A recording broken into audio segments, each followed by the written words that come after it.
Hello बच्चों, एक बार फिर से स्वागत है आपके क्लास 9 के इस कंप्यूटर सेक्शन में। अभी पहला चैप्टर चल रहा है जिसमें आज हम लोग क्लासिफिकेशन ऑफ कंप्यूटर की बात करेंगे।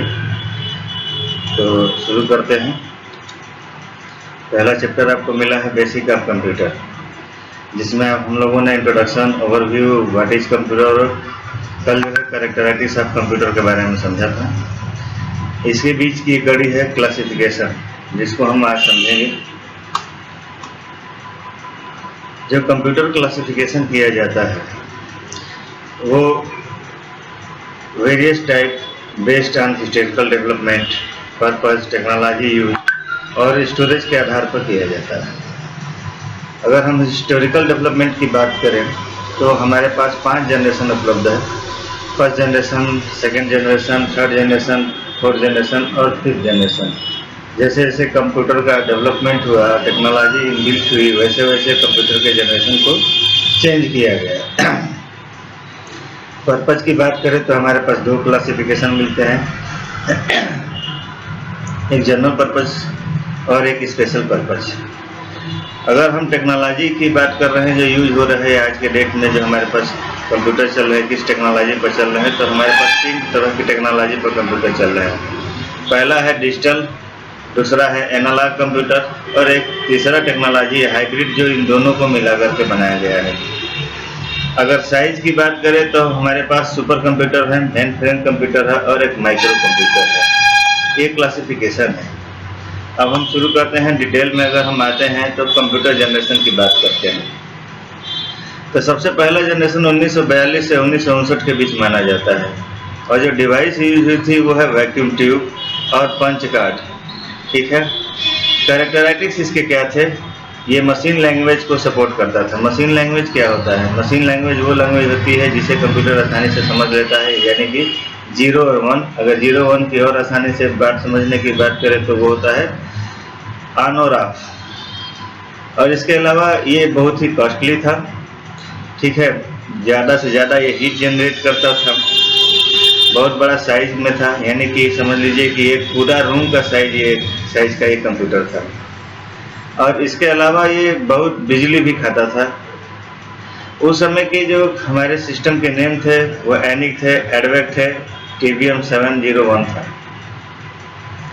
नाउ अगर हम सेकेंड जनरेशन में अगर आते हैं तो सेकेंड जनरेशन शुरू होता है 1959 से 1965 के बीच, और इसमें जो टेक्नोलॉजी यूज की गई है वो है ट्रांजिस्टर, यानी इसको रिप्लेस किया गया वैक्यूम ट्यूब को, क्योंकि ज़्यादा ये फेल्योर होता था, फ्यूज होता था।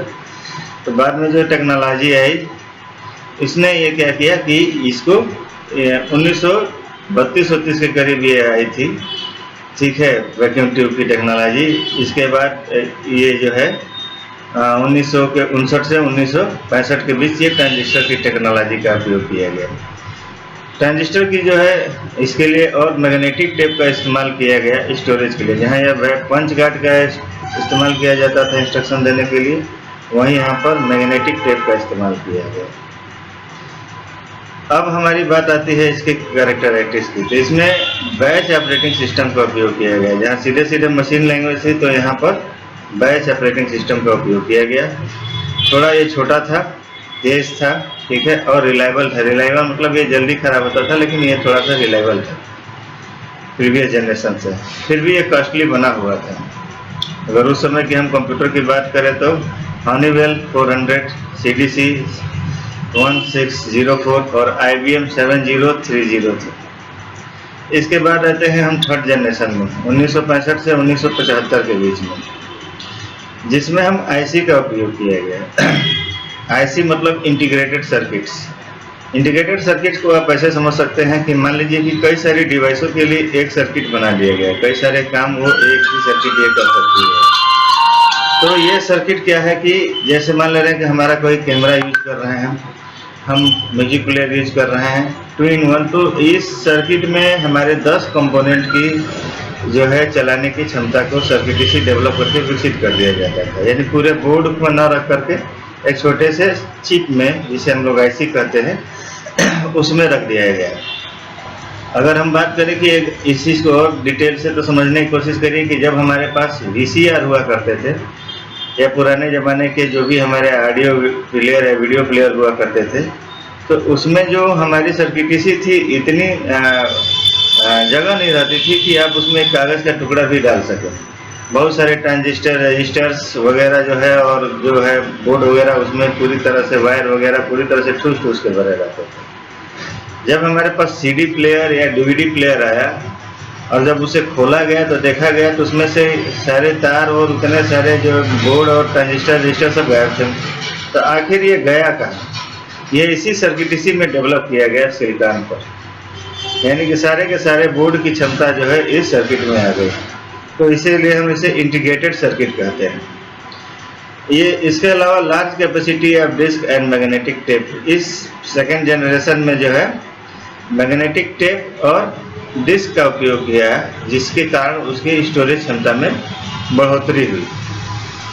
नाम अगर इसी कैरेक्टरिस्टिक्स की बात करते हैं तो टाइम शेयरिंग ओएस है, यानी कि अब हमारा ओएस इतना कैपेबल हो सकता था कि हम किसी और से भी उसको कंप्यूटर पर चलाने के लिए शेयर कर सकते थे, भले ही वो कुछ देर के लिए हो, यानी यहाँ बंद हो तो वो दूसरे जगह वो चल सकता था।